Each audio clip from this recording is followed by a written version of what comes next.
Hello बच्चों, welcome back सूरज sir academy. आज हम लोग पढ़ने वाले हैं केमिस्ट्री। ठीक है, तो इस केमिस्ट्री में हम लोग समझेंगे बेसिक केमिस्ट्री। कहने का मतलब यदि आप केमिस्ट्री पढ़ना चाहते हैं तो आपको सबसे पहले उसका बेस मजबूत करना पड़ेगा। तो उस बेस को लेकर के हमने 3-4 वीडियो बनाएंगे इसके ऊपर, इसको पढ़ने के बाद, ये वीडियो देखने के बाद, ताकि आपको केमिस्ट्री पढ़ने में बेनिफिट मिल सके या फिर आपको केमिस्ट्री आसान लग सके। तो केमिस्ट्री की शुरुआत चलिए करते हैं, और आने वाली जितने भी टॉपिक हैं सभी टॉपिक को आप 1 बाय 1 करके देखते रहिएगा ताकि आपको केमिस्ट्री पढ़ने में आसानी हो जाए। तो चलिए स्टार्ट करते हैं केमिस्ट्री की पहली टॉपिक, जिसके बारे में आप लोग जानते होंगे। फर्स्ट टॉपिक क्या है? परिभाषा। किसकी? केमिस्ट्री की। क्या केमिस्ट्री की परिभाषा होगी? तो केमिस्ट्री की परिभाषा से हम लोग समझेंगे कि क्या होती है केमिस्ट्री, उसके बाद कुछ परिभाषाओं को समझेंगे। चलिए देखते हैं केमिस्ट्री की परिभाषा। तो ये हो गई केमिस्ट्री। केमिस्ट्री को हम क्या बोलते हैं? रसायन विज्ञान। रसायन विज्ञान, ठीक ना? ये हो गया आपका रसायन विज्ञान। इसको हम इंग्लिश में क्या बोलते हैं? केमिस्ट्री। ये क्लास सभी स्टूडेंट के लिए है 9 to 12, जिसकी हेल्प से आपकी केमिस्ट्री मजबूत हो जाएगी। कहने का मतलब यदि आपको कहीं प्रॉब्लम होती है तो उसमें थोड़ा मदद मिल जाएगी आपको, ठीक ना? सबसे पहले हम लोग रसायन विज्ञान की परिभाषा जान लेते हैं। तो रसायन विज्ञान की परिभाषा क्या होती है उसको हम लोग समझते हैं। प्रकृति में उपस्थित, या फिर बोलेंगे विज्ञान की वह शाखा जिसमें प्रकृति में उपस्थित तत्वों और उनके यौगिकों के बारे में अध्ययन करते हैं, या फिर इनसे होने वाले अपक्रियाओं के बारे में पढ़ते हैं, अध्ययन करते हैं। इसी को हम लोग बोलते हैं रसायन विज्ञान। ठीक है, कहने का मतलब ऐसा विज्ञान जिसमें हम तत्वों और यौगिकों के बारे में पढ़ते हैं ना, और इन दोनों से होने वाली रासायनिक अपक्रियाओं के बारे में पढ़ते हैं। उसको हम लोग बोलते हैं, क्या बोलते हैं? रसायन विज्ञान या फिर केमिस्ट्री। ठीक, ये दो शब्द आए। अभी इसको हम लोग 1 बाय 1 करके इसकी परिभाषा भी समझने वाले हैं। तो ध्यान से बने रहिए बिना स्किप किए हुए। अब ध्यान से समझ लेते हैं जो आधुनिक रसायन विज्ञान है, इसके जनक कौन है। ठीक है, इसके जनक कौन होते हैं? चलिए इसके जनक के बारे में हम लोग जानते हैं। इसके जो जनक हैं लेवाइसियर, एंटिनो लेवाइसियर, जिसका नाम क्या है? एंटिनो लेवाइसियर। ठीक, यदि आपसे कोई पूछता है आधुनिक रसायन विज्ञान के जनक कौन हैं, उसको हम क्या बोलेंगे? एंटिनो लेवाइसियर। ठीक, तो इस प्रकार से ये हो गई केमिस्ट्री की परिभाषा और उसके जनक। ठीक, अब हम समझेंगे रसायन विज्ञान की सबसे पहली परिभाषा किसके बारे में? तत्व के बारे में। ठीक है, तत्व क्या होता है उसको अब हम लोग समझने वाले हैं। तो चलिए देखते हैं तत्व क्या होता है।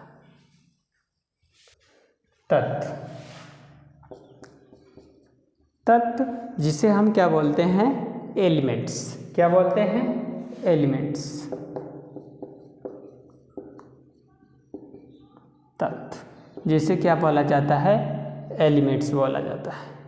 ठीक, तो तत्व क्या होता है उसकी परिभाषा समझ लेते हैं, कुछ एग्जाम्पल के द्वारा भी देखेंगे। अब देखिए, तत्व क्या है? प्रकृति में पाए जाने वाला वह पदार्थ ना, जिसे हम 2 या 2 से अधिक अपक्रियाओं में उसे हम विभाजित नहीं कर सकते हैं। कहने का मतलब उसे तोड़ा नहीं जा सकता है, उसे अलग नहीं किया जा सकता है, वह होते हैं तत्व। यदि देखें बुक की भाषा में तो दिया गया है वे पदार्थ जिनको हम किसी भी रासायनिक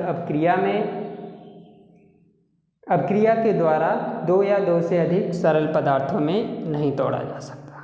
ठीक है, क्या है? वे पदार्थ जिन्हें किसी भी रासायनिक अपक्रिया में 2 या 2 से अधिक पदार्थों में नहीं तोड़ा जा सकता, या फिर वे तत्व जिन्हें विभाजित नहीं किया जा सकता है वे कहलाते हैं, क्या कहलाते हैं? तत्व कहलाते हैं। जिन्हें विभाजित नहीं किया जा सकता है वे तत्व जिन्हें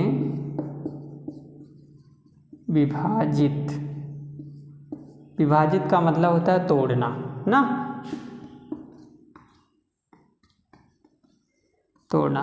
तो वे तत्व जिन्हें हम विभाजित करके अलग अलग पार्ट्स में नहीं तोड़ सकते हैं, कहने का मतलब ये जो तत्व होते हैं ये पदार्थ का शुद्धतम रूप होते हैं। तत्व पदार्थ का शुद्धतम रूप होते हैं। ठीक, जो तत्व होते हैं वो शुद्धतम रूप होने का मतलब, जैसे तत्व जो होते हैं वो सिर्फ एक ही पदार्थ से मिलकर बनते हैं ना। जैसे आप देखे होंगे, सुने होंगे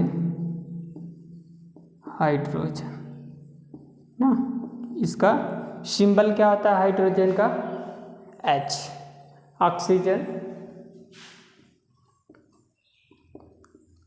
ऑक्सीजन का सिंबल क्या होता है? O। ठीक, आयरन का सिंबल क्या होता है?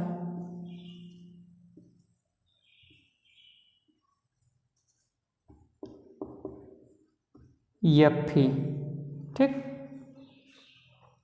Iodine for I. इस प्रकार से ये कुछ तत्व दिए गए हैं। कहने का मतलब ये अपने आप में क्या हैं? बोलिए, ये अपने आप में पूर्ण रूप से शुद्ध पदार्थ है, मतलब इसमें किसी और चीज़ का मिक्स नहीं किया गया है, इसीलिए हम इसको तत्व बोलते हैं। जैसे हम बोल लें सिल्वर जिसका Ag ना, जिसका क्या होता है? सिंबल Ag होता है, तो इसको हम लोग बोलेंगे तत्व। इस प्रकार से हम समझ लिए तत्व के बारे में। ठीक है, तो अब हम लोग पहला हमारी कंडीशन समाप्त हुई, तत्व को हमने समझ लिया ना। अब हम लोग समझने वाले हैं यौगिकों के बारे में। ठीक, यदि इसमें कोई डाउट होता है तो कमेंट सेक्शन में कमेंट जरूर करिएगा। ठीक है, तो चलिए देखते हैं यौगिक के बारे में। उसके पहले, जानने से पहले थोड़ा सा इसको इरेज कर लेते हैं। अब हम लोग देखने वाले हैं यौगिक को। यौगिक मतलब कंपाउंड्स। यौगिक को हम लोग क्या बोलते हैं? कंपाउंड्स। अब इसकी परिभाषा क्या हो गई? अभी हम लोग समझे तत्व के बारे में, अब हम लोग क्या कहेंगे? किसके बारे में पढ़ेंगे? यौगिक के बारे में। अब यौगिक क्या होता है? तो बोलेंगे रासायनिक अपक्रिया में 2 या 2 से अधिक तत्वों को आपस में मिलाने से क्या बनते हैं? यौगिक बनते हैं। क्लियर? कुछ परिभाषा समझ में आई? परिभाषा यही है, रासायनिक अपक्रिया में 2 या 2 से अधिक तत्वों को आपस में मिलाने से क्या बनता है? यौगिक बनता है। यदि बुक में देख लें, बुक की परिभाषा से जब 2 या 2 से अधिक तत्वों को आपस में मिलाया जाता है तो वे क्या बनते हैं? पदार्थ बनते हैं। ठीक ना? जब 2 या 2 से अधिक पदार्थों को आपस में मिलाया जाता है तो क्या बनते हैं? पदार्थ बनते हैं। और एक बात, इसको हम रासायनिक अपक्रिया के द्वारा विभाजित कर सकते हैं, मतलब इसको हम क्या अपघटित कर सकते हैं? विभाजित का मतलब अपघटित कर सकते हैं। विभाजित का मतलब एक तरीके से होता है काटना, बट इसको हम अपघटित बोलेंगे तो ज़्यादा बेटर रहेगा। ठीक ना? जैसे तत्व को हम अब अपघटित नहीं कर सकते ना, तत्व अभी हम लोग पढ़े थे, अपघटित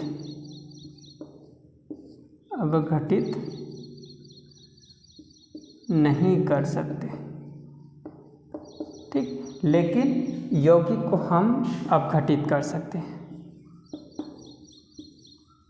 अपघटित कर सकते हैं। अपघटित का मतलब एक तरीके से बोलें तो विभाजित करना, तोड़ना ना। तो इस प्रकार से हम बोल सकते हैं जो तत्व है उसको हम अपघटित नहीं कर सकते हैं, लेकिन यौगिक दो या दो से अधिक तत्वों से मिलकर बना है, तो इसलिए हम उसको रासायनिक अपक्रिया के द्वारा अपघटित भी कर सकते हैं। जैसे अगर कोई एग्जाम्पल लेते हैं, जैसे ये क्या हो गया, सबसे बेस्ट एग्जाम्पल जो सबको पता होगा क्या होता है, जल ना, जल। अब इसमें तीनों का अगर कार्य देख लें, ये जो बना है जल, पहली बात जो हाइड्रोजन है ना, जलती है, कहने का मतलब इन तीनों का कार्य अलग अलग होगा। हाइड्रोजन जलती है, लेकिन यहीं पे देखें ऑक्सीजन क्या हुआ, बोलो, ऑक्सीजन जलाने का काम करती है।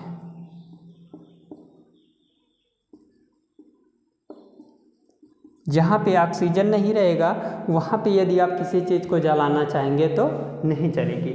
उसके बाद बात कर लेते हैं, इसके बाद जो इन दोनों के कॉम्बिनेशन से बना जो रासायनिक अपक्रिया के द्वारा बना H2O मतलब जल।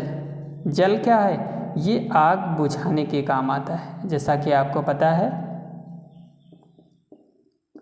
आग बुझाने के काम आता है, ठीक ना। H2O जो जल है आग बुझाने के कार्य में आता है, हाइड्रोजन जलता है और ऑक्सीजन जलाने का कार्य करता है। ये क्या है, ये यौगिक हैं, और सारे यौगिक हैं, आपको उसका भी नाम लिखते हैं। कुछ यौगिक और हैं जैसे NaCl, ठीक, सोडियम हाइड्रोक्साइड। उसके बाद बहुत लिख सकते हैं, बेरियम क्लोराइड BaCl2। इस प्रकार से हम बहुत सारे यौगिकों का क्या दे सकते हैं, एग्जाम्पल दे सकते हैं। कहने का मतलब जो यौगिक होते हैं वो तत्वों से मिलकर के बनते हैं। आई होप आपको ये बातें समझ में आई होगी। ये आपको हमने एक एग्जाम्पल दिया था, जैसे कि ये जरूरी नहीं कि एक तत्व है वो अलग अलग तत्वों से मिलकर बना है, यौगिक जो अलग अलग तत्वों से मिलकर बना है तो उसका कार्य भी एक अलग हो सकता है, जैसे यहाँ पे आप देख सकते हैं, ठीक ना। उसके बाद एक और मेन इम्पोर्टेंट डिफिनीसन है, उसे परिभाषा यहाँ पे समझना वो इम्पोर्टेंट नहीं है, बट इसको भी समझ लेंगे तो ज़्यादा बेटर रहेगा इस वीडियो में, ठीक है। तो उसकी हम बात कर लेते हैं मिश्रण, ठीक, नाम सुना होगा मिश्रण के बारे में। तो चलिए चर्चा कर लेते हैं मिश्रण, देखते हैं मिश्रण। मिश्रण क्या होता है, मिश्रण को हम लोग बोलते हैं मिक्सचर, यही ना, मिक्सचर। मिक्सचर मतलब होता है मिलाना। तो चलिए मिश्रण की परिभाषा समझ लेते हैं। मिश्रण की परिभाषा है दो या दो से अधिक पदार्थों के किसी भी अनुपात में मिलाने से, ठीक ना। यदि दो या दो से अधिक पदार्थ हैं उनको हम किसी भी अनुपात में मिलाते हैं तो वह कहलाते हैं मिश्रण कहलाते हैं, ठीक ना, मिश्रण। तो इसको हम किसी भी अनुपात में मिलाने पर, किसी भी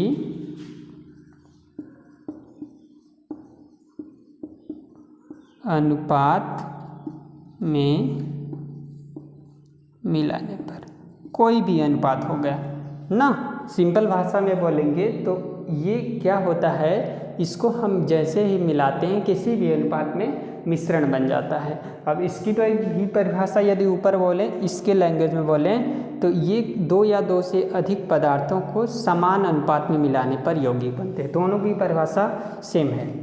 अगर देखें दो या दो से अधिक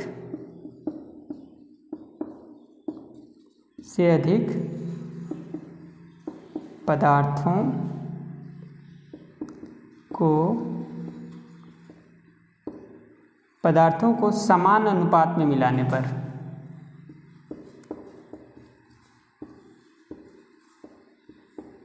अब देखो इन दोनों की परिभाषा में क्या अंतर है। इसमें कोई भी अनुपात हो ना, अनुपात में किसी भी अनुपात में मिलाने पर इसमें समान अनुपात में, यदि समान अनुपात में मिलाया जाता है तो यौगिक बन जाएगा, और कोई भी अनुपात रहेगा तो मिश्रण बन जाता है। अब एक और लैंग्वेज में तत्व यौगिक और मिश्रण को समझने की क्या, तत्व यौगिक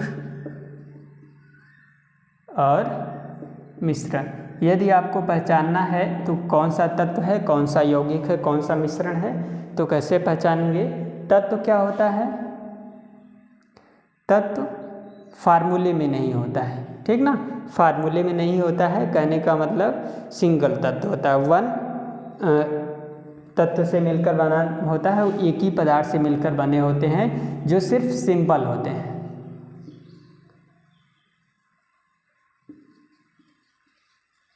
ठीक, सिंबल मतलब प्रतीक के द्वारा दिखाए जाते हैं, उसको हम बोलते हैं तत्व। और जिसमें फार्मूला होता है,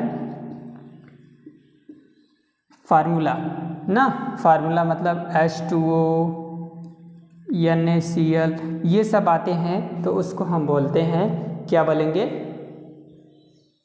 यौगिक बोलते हैं। लेकिन जिसका फार्मूला नहीं होता है उसको हम क्या बोलेंगे, मिश्रण बोलेंगे।